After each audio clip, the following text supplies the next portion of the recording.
반갑습니다. 금융전문가 백두산입니다. 우리가 지금 기본에 충실하자라는 내용으로 교육을 제가 오늘 이게 벌써 4강째입니다. 1강은 부규칙 속에서 규칙을 찾자. 2강은 시장의 중요 자리. 3강은 일봉시가. 자, 오늘은 일봉 5선. 일단 우선 메모장에 있는 내용부터 읽어보겠습니다. 4강 일봉 5선. 가격 이동평균선은 세력들의 평균 단가라고 보면 됩니다.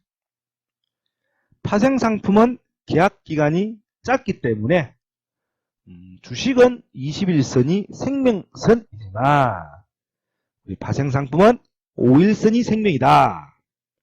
즉 5일선이란 5일 동안의 주포들의 평균 단가라고 보면 된다. 5일선 위에 있으면 매수가 유리하고요. 5일선 아래에 있으면 매도가 유리하다. 뭐 누구나 다 알고 계시는 거 아닙니까?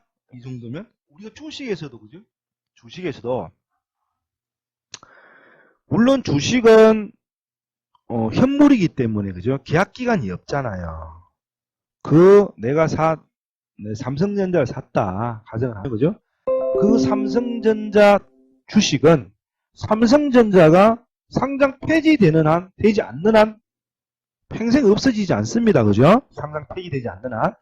그러나 파생 상품은 그죠? 우리가 그래하는 이 해외 선물은 현물이 아닌 가격 변동성이 오를지 내릴지를 어떤 계약 기간, 3개월이면 3개월, 1개월이면 1개월, 짧게는 1개월, 길면 3개월 이런 계약 기간을 두고 가격이 올라갈지 내려갈지를 맞추는 그런 금융 상품이잖아요. 이게 주식은 어느 정도 촛불들도 중장기적으로 들고 갑니다. 그래서 우리가 21선, 즉 20일 동안 주포의 평균 단가가 중요합니다. 근데 파생상품은 몰 기간이 짧게는 1개월, 길게는 3개월 정도밖에 안 되기 때문에 이 주포들도 그렇게 오래 들고 가지를 않습니다. 그래서 이동평균선이란 주포들의 평균 단가라고 했잖아요. 그죠? 그래서 평균적으로 파생상품의 주포들은 계약기간이 짧기 때문에 5일선, 즉 5일 평균 단가를 굉장히 중요시합니다. 우리가 3강에서 2강입니까? 2강의 시장의 중요 자리에서 당일 평균값, 전일 평균값도 중요하다 했죠. 그죠? 짧게 단타라고 할 때 예를 들어서 전일 평균값보다 위에 있으면 매수가 유리고 그죠? 전일 평균값보다 좀 아래에 있으면 좀 매도가 유리고 현재 오늘 당일 평균값보다 위에 있으면 매수가 유리하고 그죠? 당일 평균값보다 아래에 있으면 매도가 유리하고 평균 단가이기 때문에 그죠? 그래서 여기서 조금만 더 길게 보면 자 단순 일봉에서 그죠?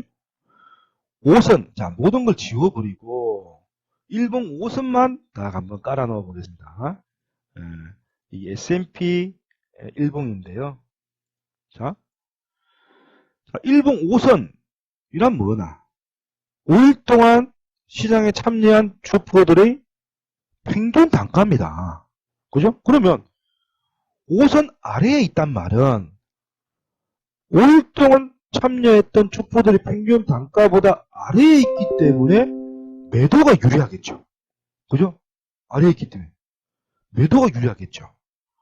또 일봉 5선 즉 5일 동안 평균 단가 위에 있으면 어떻게 되겠어요? 위에 있으면 매수가 유리하겠죠. 평균 단가 아래에 있으면 매도가 유리하겠죠. 자, 우리가 3강 그죠?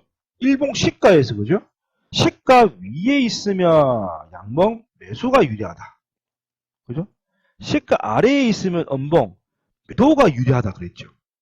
이것도 마찬가지입니다. 5일 평균 단가 5일선 아래에 있으면 반등시 매도가 유리. 5일 평균 단가 5선 위에 있으면 매수가 유리. 이렇게 장을 접근해서 가면 됩니다. 이게 파생상품의 스윙 투자하시는 분들이 가장 많이 쓰는 전략입니다. 일봉 5선 위에 있으면 5일 평균 단가보다 위에 있네? 매수 위주로 가는 거고. 일봉 5선 아래에 있네? 주포들 평균 단가보다 아래에 있네? 이 아들 매도 물량 좀 많이 실었네?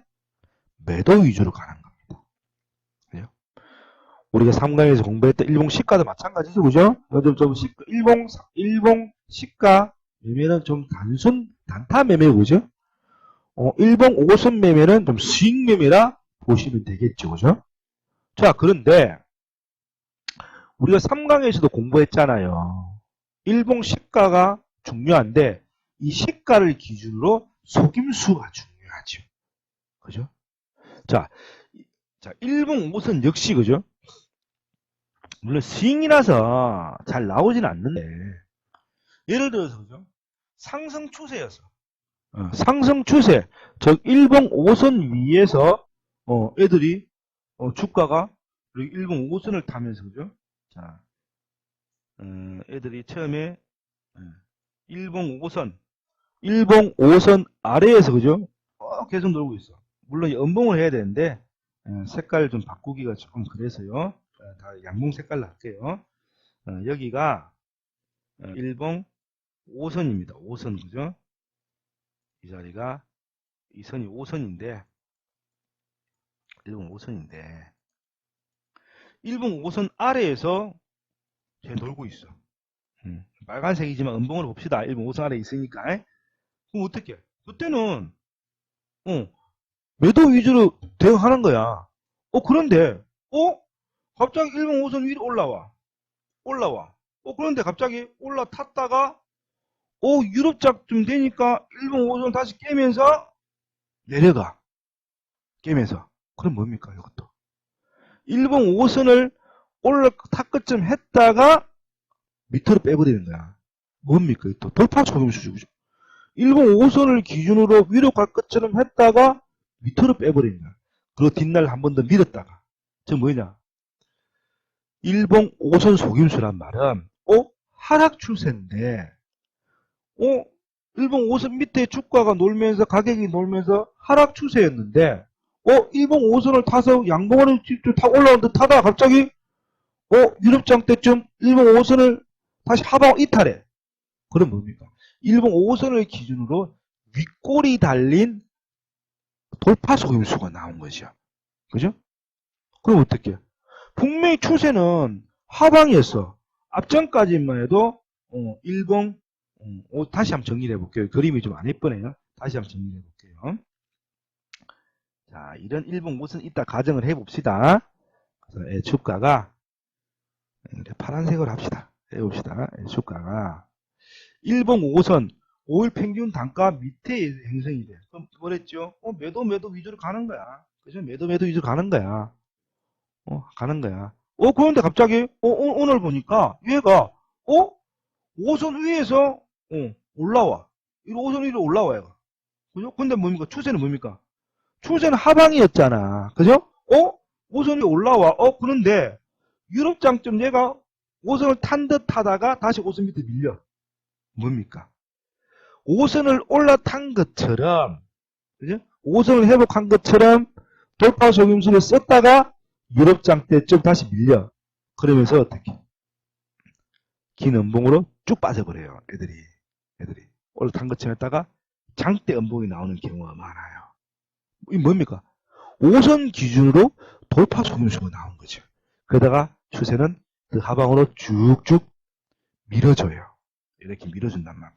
그러다가 쭉쭉 빠졌던 놈이, 그죠? 쭉쭉 빠졌던 놈이, 갑자기 오늘 보니까, 이게 뭡니까? 또, 일봉 5선, 5일 평균 단가 아래에 있었기 때문에 매도 위주로 가. 그런데 S&P를 봐봐요. 5선 밑으로 있으면서, 그죠? 계속 빠졌죠? 이런 윗골이지.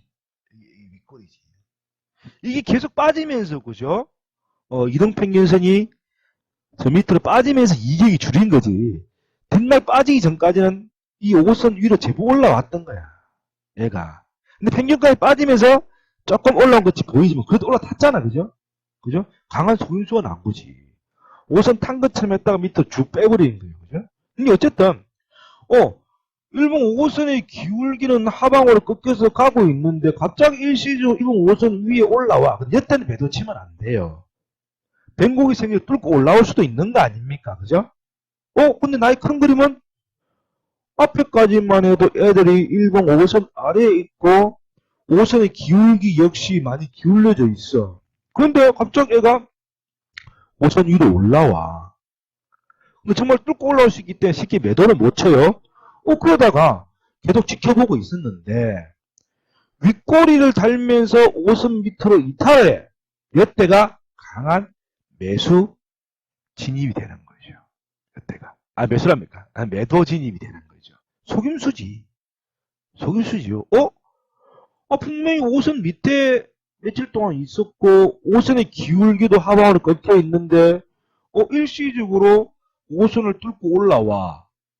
5선 뚫었다. 매수 붙을까가 아니죠. 확인을 더 해봐야지. 이런 식으로 5선을 뚫은 척 하다가 갑자기 장이 바뀌면서 5선 밑으로 하방 이탈. 윗골이 달린 10%를 음봉을 그리면서 밀어붙이는 거죠. 그 하방 추세를 더 강하게 이어가는 거죠. 자, 그러다가 하염없이 밀리다가 갑자기 얘가 5선을 돌파를 해봐. 이렇게 돌파를 해봐. 5선을. 5선을 끝날 종가까지 지켜봤는데 돌파 안착을 해버려. 이 식으로 돌파 안착을 했지. 그죠? 그럼 뭐예요? 이때까지 5선 밑에 있던 놈이 5선을 돌파 안착을 했어요. 금방 놈이 즉 일봉 5선 변곡 출현이란 말이죠. 일봉 5선 아래를 타고 내려가다가 며칠 동안 일봉이니까 그죠? 이거 스윙 투자잖아. 일봉이니까 5선을 타고 내려가다가 하방에서 상방으로 5선을 돌파 안착을 해야 돼. 왜? 5선 탔다가 이런 윗꼬리를 달면서 다시 밀려버리면 하방 추세 연장이잖아. 그죠? 근데 종가 기준으로 하룻밤 자고 일났더만 얘가 5선을 상방 돌파를 한 거야. 그럼 어떻게 된다? 다시 얘들은 5선을 타면서 올라간단 말이지. 5선을 타면서. 그죠? S&P가 안 그랬습니까? 그러다가 추세가 내 5선 밑에 있던 놈이 5일 평균 단가 밑에 있던 놈이 갑자기 오늘 나 보니까 5선을 돌파 안착해버렸어. 5선 변곡이구나. 상승세를 돌리겠구나. 5일 평균 단가 5선 위에 있어요. 그럼 어떻게 해야 돼요? 어떻게 해야 돼요? 매수 위주로 가야 되겠죠. 그죠? 매수 위주로 가다가 어느 날 또 계속 매수 위주로 가려고 했는데 갑자기 보니까 5선을 이탈하면서 5선 밑에 있어. 이때 매도 치면 안 되죠. 왜? 어쨌든 5선 위에 계속 유지되다가 하방 이탈이 돼 있어. 얘를 매도 치려면 어떻게 해야 되겠어요? 뒷날을 봐야 돼. 하락 중에 변곡이 생길 때 어떻게 해야 됐죠? 종가 기준으로 5선을 돌파 안착했는지를 확인해 냈지요. 그럼 5선 위를 돌파 안착한 뒤부터 매수를 갔다가 아직 5선의 기울기가 살아있는데 이날 보니까 갑자기 5선장에 보니까 일본 5선을 시프를 음봉을 내려가고 있어. 그러다가 볼일 좀 보고 왔더만 갑자기 유럽장에 일본 5선의 밑에 빠졌던 애가 시프 양봉을 그리면서 다시 올라오고 5선 하고 있어요. 그럼 어떡해? 5선 하방 돌파 속임수구나. 강한 매세가 나오겠구나. 그리고 뒤에 얘들은 다시 추세를 이어가는 거죠. 여기 아랫골 다 보이잖아. 일본 공모죠. 이 아랫골이가 그런 거 되는 거죠. 자, 오늘 4강 일봉 5선에 대해서 지금 공부를 하고 있잖아. 그죠? 일봉 5선이란 5일 동안 시장에 참여했던 주포들의 평균 단가라 보면 된다. 평균 단가인 5선, 일봉 5선 밑에 있으면 매도 위주로 가고, 그죠? 평균 단가 일봉 5선 위에 있으면 매수 위주로 간다. 자, 여기서 1번 5선 변곡 출현은 5일 평균 단가 아래에 있던 주가가 며칠 동안 줄줄줄 5선 타고 하방을 가다가 뭐 갑자기 하룻밤 자고 일났더니가 며칠 뒤에 보니까 5선 밑에 있는 놈이 양봉으로서 5선을 탈환했어요. 그럼 뭐예요? 아, 변곡이 이제 생기는구나. 이제 하방 추세를 멈추고 상방을 돌리는구나. 5선 위에 타면 5선 위에 탔으니까 매수 위주로 가다가 5선 위에 있기 때문에 매수 위주로 대응하다가 아시아장이 갑자기 봤는데 5선 밑으로 깼어. 쉽게 매도 치면 안 된다. 변곡이 생길 때 어떻게 해야 된다? 뒷날 봐야 된다. 종가 기준 안착을 했는지를 봐야 되거든요. 분명히 아시아장에 5선 밑으로 밀렸을 때까지 보았는데 갑자기 유럽장도 보니까 아래 꼬리를 달면서 5선을 탈환했어요. 5선 하방 돌파 속임수가 나온 거지, 그죠? 5선 아래를